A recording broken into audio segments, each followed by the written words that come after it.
Selamat pagi teman-teman semuanya dimanapun saat ini Anda berada yang pagi ini monitor pergerakan Euro USD, termasuk teman-teman dari keluarga Wijaya Trading yang pagi ini sedang monitor pergerakan. Kita akan mencoba melihat bagaimana pergerakan harga terakhir, kemudian bagaimana tadi malam market bergerak. Kita lihat dari histori 2 hari yang lalu.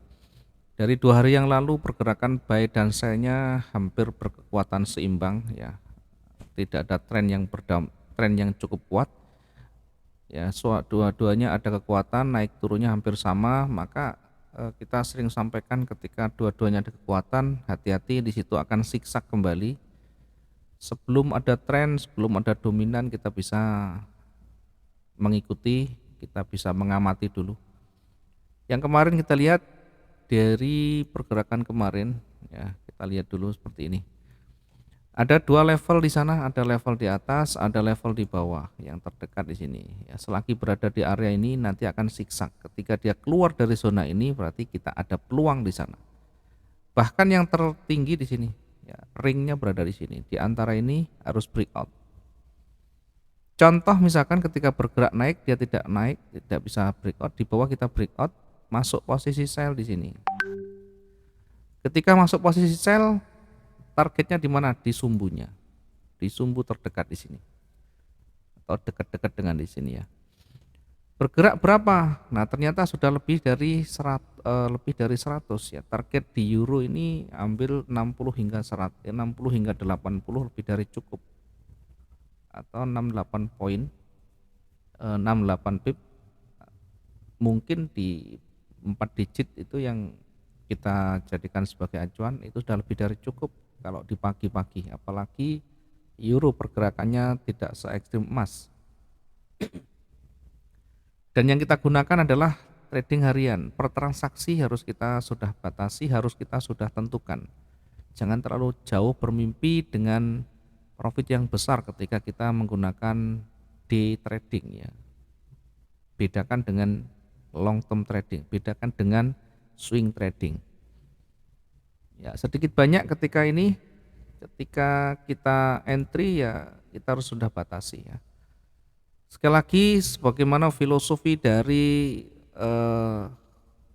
psikologi trading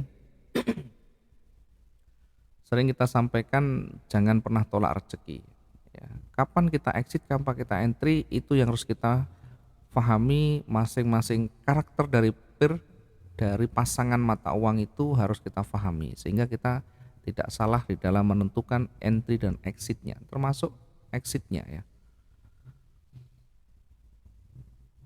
Minimal ketika kita entry sudah profit, sudah lebih dari cukup dari target per transaksinya, kita exit dulu ya. Masalah nanti kita mau nambah lagi urusan lain ya, kita pertimbangkan lagi nanti ketika ada trigger berikutnya, sehingga kita tidak kehilangan momentum, tidak kehilangan peluang untuk kita taking profit.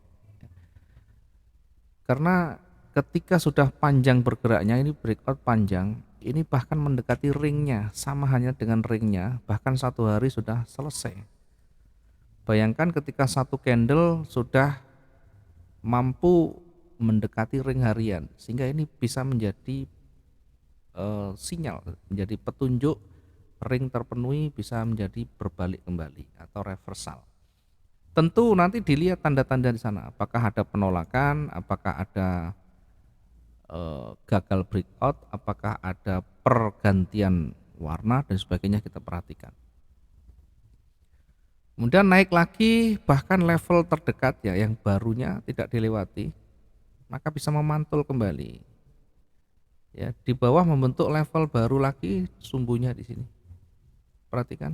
Nah, dia selalu zigzag. Kalau udah zigzag begini, berat untuk kita mengambil entry point. Maka biarkan dia berjalan. Ketika tidak ada trigger, lebih baik kita monitor saja, tidak entry ya. Jangan khawatir 1 hari tidak bisa profit, akan lebih baik daripada kita salah dalam entry kita. Exit yang pertama selesai, kemudian yang kedua kita anggap oh ini naik hijau, tapi hijaunya tidak mampu melewati levelnya, sehingga ini masih berada di area datar. Ini yang kita sebut dengan konsolidasi yang sulit kita menentukan seperti ini. Nanti akan terjebak ketika kita memaksa. Baik, selanjutnya kita akan melakukan pemetaan pada pagi hari ini. Langsung kita lihat yang terdekat, yang pagi-pagi sudah membentuk level baru. Ada sumbu di sana, kemudian ada sumbu di sini. Kita hampir sejajarkan, ya, sedikit banyak nanti kita geser sehingga ada peluang yang bisa kita ambil. Yang pertama kita gunakan untuk buy stopnya. Buy stop di 1.13711. Ini pertama kita gunakan di atas. Yang bawah kita gunakan sell stopnya di sini. Sell stop di 1.13486. Kemudian jangan lupa untuk selalu memperhatikan jarak entry pertama kedua, ya, 228 masih cukup aman untuk jarak trading di euro. Kemudian di atas buy-nya targetnya di mana? Targetnya 60 sampai 80 ya, 60 sampai 80 sehingga target kita berada di ujungnya di sini. Yang di bawah pun targetnya tidak usah terlalu jauh ya. Ini sekitar 60, 80-nya di mana ini ya? Ya, dekat-dekat di sinilah. Kemudian di sumbu bawah ya, kita bisa manfaatkan untuk koreksi dulu di sini untuk memanfaatkan buy limitnya. Di 1.1 titik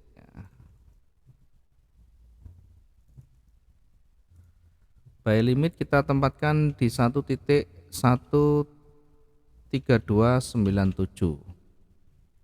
Oke, buy limitnya di sini kita tentukan, dan di atas kita targetkan tadi di sumbunya di sana, kita bisa gunakan sebagai koreksi juga di sana.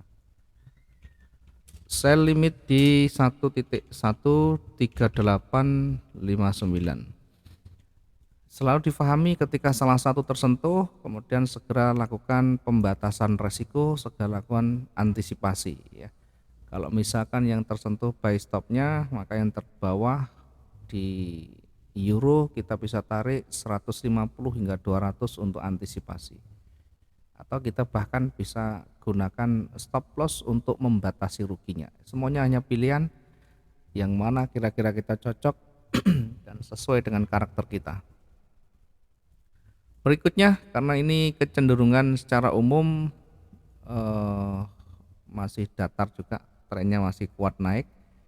Kemarin sempat warna merah, ada koreksi di sana, maka dari pergerakan yang ada, ya, setidaknya ada peluang untuk kembali turun ya. Ada peluang untuk kembali turun, mengingat yang kemarin naik sudah berat untuk melanjutkan lagi, kemudian sudah ditolak oleh seller. Meskipun ada penolakan buyer, tetap dominan oleh seller, sehingga kita lebih fokus ke sell, lebih fokus ke bawah ya, meskipun nanti tetap kita perhatikan pergerakan perlawanan dari buyer. Kemudian di bawah lagi ya, kita lihat nanti ringnya ya, jangan lupa ring yang kemarin ini berada di kisaran ini, sehingga ketika nanti sudah mendekati ini ya, hati-hati, akan menjadi petunjuk atau pertanda di area di situ nanti akan mulai koreksi, atau setidaknya kalau ada petunjuk berbalik akan berbalik. Ketika yang kemarin dilewati, maka kita bisa gunakan yang hari sebelumnya atau di ring sebelumnya di sini. Sehingga ketika naik dan turun, nanti setidaknya kita bisa menarik garis ya, setidaknya kita bisa menarik garis bahkan di levelnya di sini ya, mendekati levelnya. Kemudian ketika di atas potensinya masih ada, ketika dia bergerak ke atas kuat breakout di sana, maka akan mendekati levelnya ya, mendekati level puncaknya, dan ini masih berpotensi. Sekali lagi, potensi ada, hanya nanti kita melihat bagaimana dinamikanya. Setidaknya ketika dia mulai dominan, maka struktur candle akan terlihat ya. Kalau dia dominan turun, maka merah akan mulai muncul, merah merah merah bertahap gitu ya. Kemudian melewati level-levelnya. Breakout atau sebaliknya, ketika di level pentingnya dia tidak breakout, misalnya di sini dia tidak breakout, kemudian mulai memantul, mulai ditolak, maka di situ bisa menjadi pertanda market itu akan berbalik. Ya. Yang terpenting kita selalu ikuti perkembangan marketnya, ikuti dinamikanya, kemudian baru kita menentukan titik entry-nya ketika ada trigger yang muncul. Mudah-mudahan bisa bermanfaat yang kita petakan pada pagi hari ini di Euro USD. Kemudian nanti kita akan melihat bagaimana di pound sterling ya. Selamat pagi, salam profit dua arah.